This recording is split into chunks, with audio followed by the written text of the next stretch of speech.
Your brother's BBQ is more important. Those were the words my father sent when I asked him if he could meet me at the Dayton airport after I got back from Iraq. I had been gone nearly 2 years patched together after a roadside bomb chewed through my convoy, and all I wanted was to see a familiar face at the gate. Instead, I got that text. I typed one word back, the same word I'd been using my whole life when I felt invisible. Fine. A week later, my phone lit up in the hospital.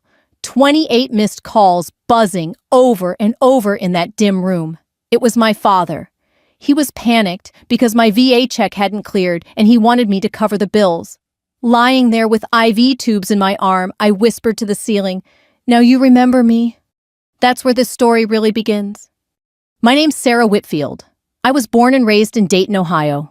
Folks around here know the Wright brothers, know the old car factories, know the VFW Hall off Kiowa Street where veterans meet on Fridays. I grew up in a little ranch house on Linden Avenue, one bathroom, yellow siding that peeled every winter. My father, Frank, was a factory man until the plant closed down in the 90s. My mom, Carol, did hair out of the kitchen for neighbors and church ladies. And then there was David, my older brother. He was the star quarterback at Kettering High, homecoming king, the kind of kid people cheered for at Kroger when they saw him in his Letterman jacket. Me, I was the quiet one. I mowed lawns, babysat, kept my head down. Nobody in my family noticed much unless I was in the way. The funny thing is, even when you're invisible at home, you still hope. I thought coming back from Iraq would be different. I thought walking through those airport doors, even if I only had one good arm and a bag of sand-stained clothes, someone would be there holding a sign, maybe hugging me so hard it hurt. Instead, I stood alone at baggage claim, my duffel bag banging against my hip. The airport smelled like Auntie Anne's pretzels and jet fuel. Families around me laughed at little kids squealing as they ran into waiting arms. I looked down at my phone, read my father's words again, and tried not to crumble. I called an Uber. The driver's name was Paul, a gray-haired man in a Civic that smelled faintly of pine air freshener. He asked homecoming from a trip. I said, "Something like that." He didn't press. Thank God he didn't. When I got home to the little rental on Finley Street, the place was cold and stale. The heat hadn't been on in weeks. The fridge held nothing but expired milk and mustard. I left my bag by the door and collapsed on the couch, coat still zipped. I thought I'd close my eyes for a minute. Instead, I woke up to paramedics in my living room, the smell of carbon monoxide detectors screaming in my ears. The pipe had frozen, burst, and leaked gas. They said another couple hours and I wouldn't have made it. And there I was, hooked up in Miami Valley Hospital, staring at my phone screen as it flashed again and again, 28 missed calls. Frank had finally noticed. But this wasn't going to be a story about finally being seen.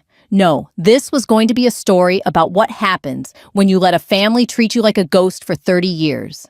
And what happens when the ghost finally speaks back. I didn't start out bitter. Nobody does. You learn it one letdown at a time, like a slow drip wearing a groove into stone. Growing up on Linden Avenue, everything revolved around David. My father, Frank, lived and breathed football the way some men lived and breathed church. Friday nights in the fall were holy.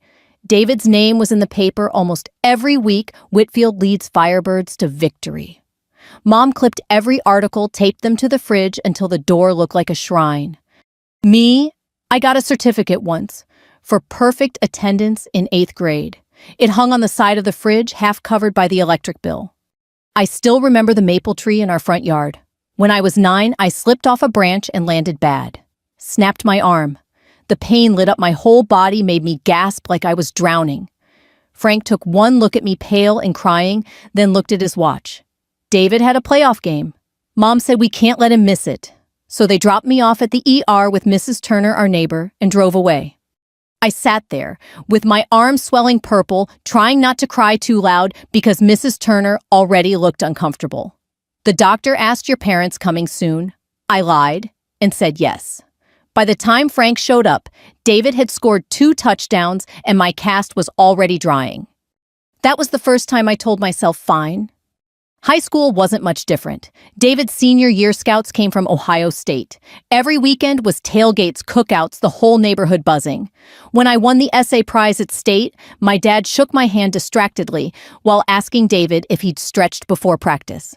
I read my piece in a half-empty auditorium. They didn't stay to hear it. They left early to get David to the weight room. Graduation day should have been mine. I walked across the stage valedictorian, shaking hands in a cap too big for my head. When I looked up at the bleachers, my parents were gone. Later, I found out they'd left right after my speech so they could get David to baseball practice on time. I ate cake alone at a friend's party that night, wondering what was wrong with me. By the time I decided to enlist, I thought maybe Frank would notice. A daughter signing up for the Army isn't nothing. We had a ceremony at the Dayton recruiting station. I stood in my pressed shirt, hand raised, while Mom fussed with her purse, and Frank checked box scores on his phone. He laughed when the sergeant congratulated me. "She just wants that free college," he said. Everyone else chuckled politely. I smiled, cheeks burning. Later that night, David got drunk at a bonfire. My parents grounded me the next morning because I hadn't driven him home. So when the Army bus pulled out of Dayton, heading for Fort Leonard Wood, no one cried. Mom waved half-heartedly. Frank told me to keep my grades up. He thought I was leaving for college. David didn't even look up from his phone. Funny thing is, the Army gave me something home never did people who noticed when I was missing. Jenkins from Toledo, who shared his last pack of gum with me on a convoy. Martinez, who taught me how to lace boots faster. Corporal Lewis, who sat with me during night watch and told stories about his little sisters. I carried those moments like talismans, because back home, I was still a ghost. Every letter I sent from Iraq, Frank wrote back with one line, "Proud of you. Stay safe." Mom's notes were mostly recipes or weather updates. David never wrote at all. Meanwhile, I kept telling myself, maybe when I came home, things would be different. But if I'm being honest deep down, I already knew. The truth is, some families only know how to see one child. And the rest of us? Well, we learn to live with scraps. There's no way to explain Iraq to someone who's never been. Not really. You can talk about the heat, how it bakes through your uniform until even your bones feel like they're sweating. You can mention the dust storms, that fine sand slipping into your mouth, your eyes, your boots, coating every letter from home until the ink smears. But the truth is, Iraq wasn't just weather and dirt. It was the faces you carried with you and the faces you sometimes didn't bring back. I was stationed outside Fallujah. Long days, longer nights, convoys down cracked highways, the smell of diesel thick in the air. There were 12 of us in my unit. We became a family in ways my blood family never managed. There was Jenkins from Toledo, always chewing sunflower seeds, spitting the shells into a Gatorade bottle. Martinez, who carried a tiny Bible in his chest pocket and kissed it every morning before roll call. And Corporal Lewis, the kind of guy who'd give you the last sip of water from his canteen without hesitation. They weren't perfect. Lord knows none of us were. But they noticed. If you didn't show up for chow, somebody came knocking. If your boots looked worn, somebody tossed you theirs. It was simple, and it meant everything. The day it happened, the air was hotter than usual, that kind of heat where the horizon blurs. We were running a supply convoy down Highway 10.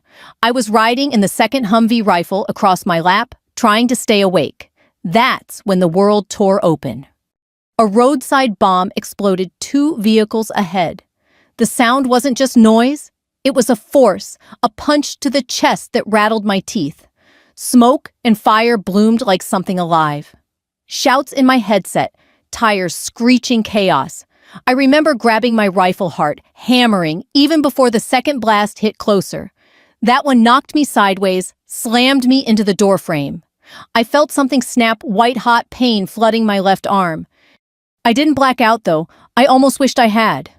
I remember Jenkins pulling me out, shouting my name, blood running down his cheek. The air was full of metal and dust, ringing in my ears so loud it felt like silence. At the field hospital, they told me I'd keep the arm, but I'd never use it the same way again. Nerve damage, limited motion, pain that came and went like lightning strikes. They sent me home with a brace, a stack of paperwork, and a bag of pills that made the world soft around the edges. Coming back stateside, people said the words you're supposed to say: hero, sacrifice, service. I nodded, smiled, tried to believe them. But inside I was cracked. Nights were the worst. Every sound outside my window in Dayton felt like another roadside bomb waiting. My hand shook when I tried to write. I couldn't even open a jar without feeling useless. Through it all, I waited for my family to step up. I thought surely seeing me like this would break through. Frank sent a card that read, "Proud of you. Get well soon." Mom dropped off a casserole, the kind she used to bake for church potlucks. David didn't even call. He posted on Facebook about his grill instead. The thing about war is it changes what you expect from people. In Iraq, I expected Jenkins to watch my back, Martinez to say a prayer, Lewis to share his water, and they always did. Back home, I expected less and less. A smile maybe, a ride from the airport, anything. But deep down, I still held onto a thread. I thought, when I finally come home for good, they'll see me. I pictured it: Frank at the gate, maybe older, softer, holding a sign with my name. Mom rushing forward crying, David clapping me on the back. That picture kept me going through physical therapy, through the sleepless nights, through every reminder that I wasn't whole anymore. But when the day finally came, the thread snapped, and all I got was a text that read, "Your brother's BBQ is more important." The morning my deployment ended for good, I woke up in a cramped barracks room at Fort Leonard Wood, staring at a duffel bag that had been patched too many times. My arm brace squeaked when I bent to tie my boots, and I caught myself thinking, this is the last time I'll do this here. On the bus to the airport, soldiers laughed, slapped backs, made plans about wives and girlfriends and hometown diners they couldn't wait to see. I sat quiet, clutching my phone. I had texted my father the night before. "Can you pick me up? Flight lands at 5:15 Dayton International." The reply came minutes later: "Your brother's BBQ is more important." That was it. No sorry. No, maybe next time. Just David's barbecue, like my years overseas were nothing compared to a rack of ribs.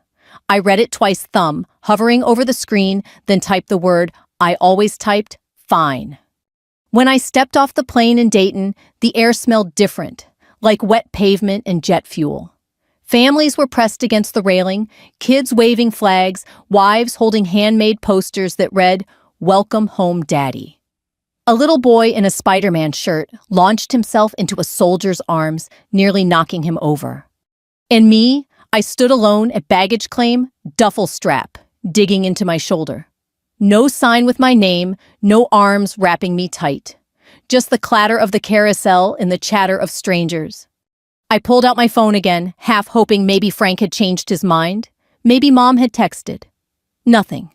Just silence. I ordered an Uber. Paul showed up in a silver Civic, a pine tree air freshener dangling from the mirror. He glanced at me in the rear view. "Long trip." I swallowed. "Yeah." "From where?" he asked. "Iraq," I said flatly. His eyes flicked to my arm brace, then back to the road. He didn't press.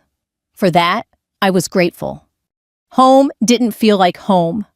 The little rental on Finley Street was colder than I remembered, like the walls had been holding their breath. The thermostat blinked low battery. Mail spilled across the counter, mostly junk, a couple overdue bills. The fridge hummed empty except for milk gone sour and a crusted jar of mustard. I dropped the duffel and sat on the couch without taking off my coat. The springs groaned under me. I thought I'd close my eyes just for a moment, but hours slipped by. When I woke, the air was bitter cold. My head spun. Something sharp chirped in the distance. Smoke alarm, number carbon monoxide detector. My chest tightened, vision blurred. The pipe must have frozen and cracked. Next thing I knew, paramedics were in the living room, flashing lights outside, oxygen mask over my face. One of them muttered, "Another hour and she'd have been gone." At Miami Valley Hospital, they hooked me up to monitors, slid an IV into my good arm. I stared at the ceiling tiles, trying not to cry. That's when the phone lit up. Buzz, buzz, buzz. 28 missed calls. Every one from Frank. The same man who hadn't bothered to drive 15 minutes to the airport was now desperate to reach me. When I finally answered, his voice was sharp, panicked. "Sarah, thank God. Listen, your VA check didn't clear this month. Did you get anything? The mortgage payment bounced, and I need you to cover the bills until..." I hung up. My hand shook, but not from weakness, from fury, from clarity. For 30 years, I'd been asking for scraps for a nod, for one sign that I mattered. And suddenly, when the money didn't come through now, I was visible. I whispered into the empty hospital room. "Now you remember me." And for the first time in my life, fine wasn't the answer anymore. I figured that would be the end of it. My dad calling in a panic, me hanging up, and the silence settling back in like always. But this time was different. This time, other people started noticing. At Miami Valley Hospital, the ER was crowded with flu cases and winter slips on the ice. A local TV reporter, Kelly Darnell, was wandering the halls, working on a piece about veterans' health care. She caught wind of my case from a paramedic talking too loud in the break room. Next thing I knew, she was standing at the foot of my bed with a notebook. "Sarah Whitfield," she asked, tilting her head. "Army back from Iraq." I nodded, tired. She lowered her voice. "I heard you came home alone.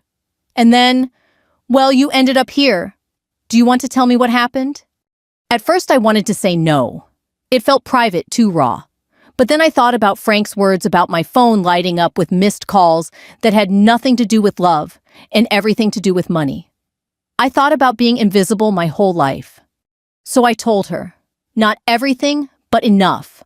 About the airport, about the barbecue, about the 30 hours of travel ending in silence. Kelly listened, really listened. Her eyes didn't dart to her phone, she didn't cut me off. She just scribbled notes and nodded. The next evening, the story aired on Channel 7, Veteran Returns from Iraq, Ignored at Homecoming. My picture flashed across the screen, pale and tired in a hospital gown. Underneath, in bold letters, Dayton soldier, left alone. I didn't expect much. Maybe a few folks would see it over dinner and shake their heads. But by morning, the phone was buzzing again, not just with Frank's calls, but with messages from neighbors, old classmates, even strangers. "Sarah saw you on the news. You don't deserve that. Whitfield, we got your back. Call me if you need a ride. I'm bringing a casserole tonight. Don't argue." The church down the street sent over flowers. A veterans group dropped off gift cards for groceries. Even Paul, the Uber driver, showed up with a bag of apples and a shy smile. For the first time in my life, people were showing up for me. Not for David, not for Frank's reputation, just me. Meanwhile, Frank's world started cracking. At Kroger, folks whispered when he walked down the aisles. At the VFW, old buddies gave him cold stares. One man even said, "Heard you couldn't drive your daughter home from the airport, Frank." Hell of a thing. David wasn't spared either. His barbecue crew ribbed him about the news story. "Guess ribs are more important than blood, huh, Dave?" He tried to laugh it off, but his face turned red. Frank called me again this time, his voice desperate, softer. "Sarah, you shouldn't have talked to that reporter. It's making us look bad. People don't understand." I let him finish, then said, "They understand perfectly." And I hung up. The story spread farther than Dayton. Other stations picked it up, veterans' Facebook groups shared it. My phone filled with messages from people I'd never met, widows, fellow vets, even teenagers who said, "Thank you for your service." I'd have been there at the airport. And something shifted inside me. For once, my story wasn't hidden. It was out there, raw and ugly, but finally visible. Of course Frank hated it. At Sunday service, Pastor Jim mentioned me in the prayers. Frank stormed out before the benediction. Mom called, her voice tight. "Why are you doing this to us?" she asked. I laughed, bitter. "Doing this to you, Mom, all I did was tell the truth." She sighed. "You've embarrassed the family." I thought about all the years I'd sat alone, about the maple tree, the graduation, the airport. Then I said, "The family embarrassed itself." Click. She hung up. For the first time, I didn't cry afterward. Instead, I stared out the hospital window at the frozen parking lot and felt something new resolve. This wasn't going to fade quietly. The town was watching, and so was I. The VFW hall on Kiowa Street smelled like coffee that had been burning too long on a hot plate mixed with cigarette smoke, clinging to the coats of men who never quit. I'd been there before, mostly for small meetings, or when I needed a quiet place to sit with other vets who understood without me having to explain. But that night, it wasn't just vets. It was half the town.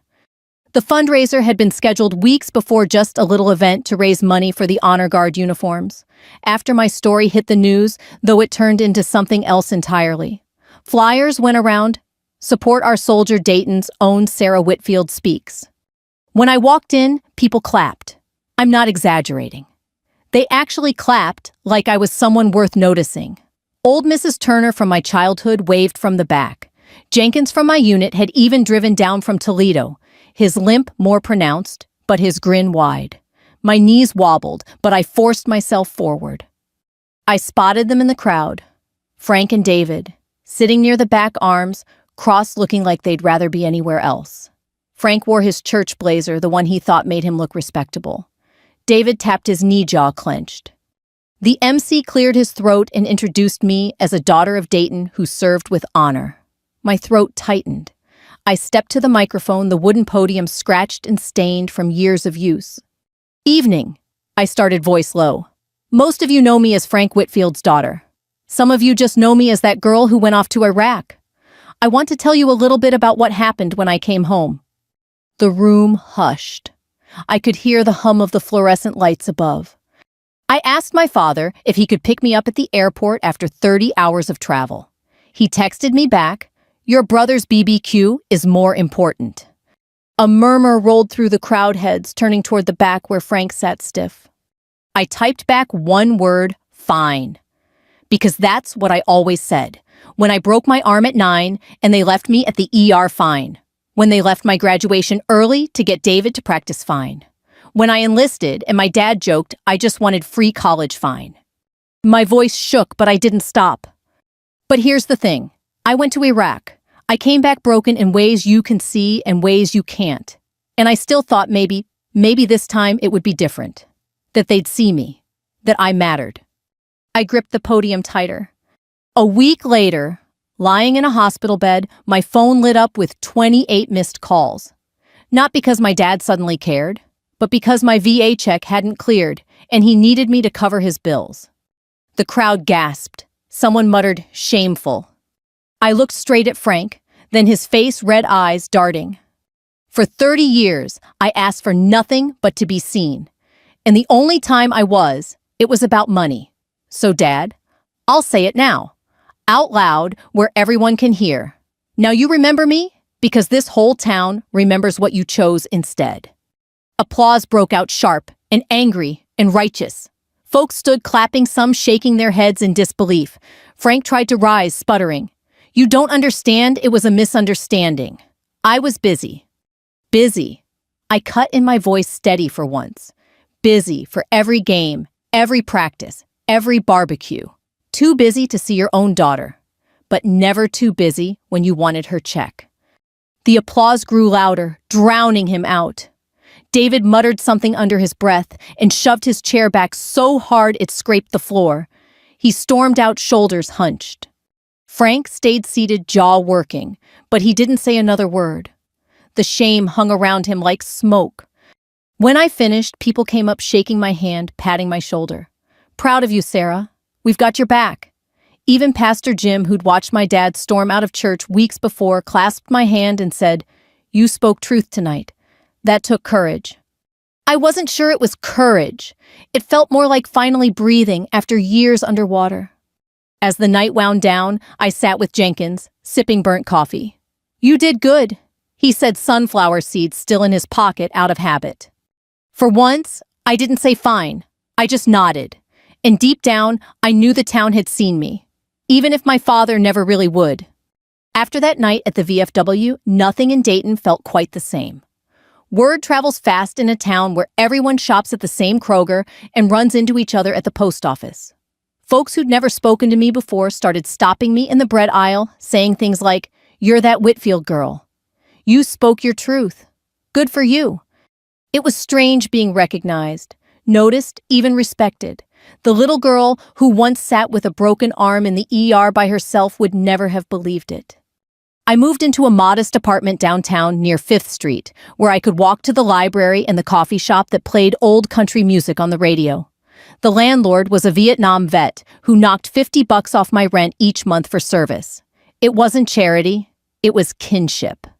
I started volunteering with younger vets at Wright State, mentoring them through the same messy paperwork and sleepless nights I'd stumbled through alone. Some of them called me sergeant, though I'd never held the rank. It made me smile anyway. My garden came back too. A little raised bed behind the apartment, just tomatoes and peppers at first. I remembered how my mom used to fuss over her garden, but this one was mine alone. One morning, as I pinched a blossom, I thought these tomatoes are for me, not for anyone else's table. Frank tried to call. Once. Twice.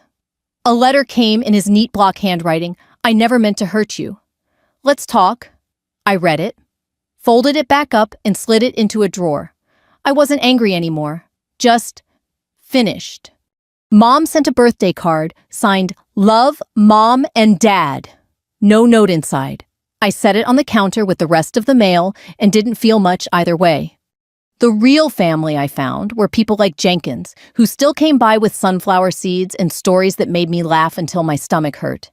Or Mrs. Turner, the old neighbor who once held my hand at the ER, who now brought peach cobbler on Sundays. Or the students at Wright State who hugged me tight after group sessions and whispered thank you.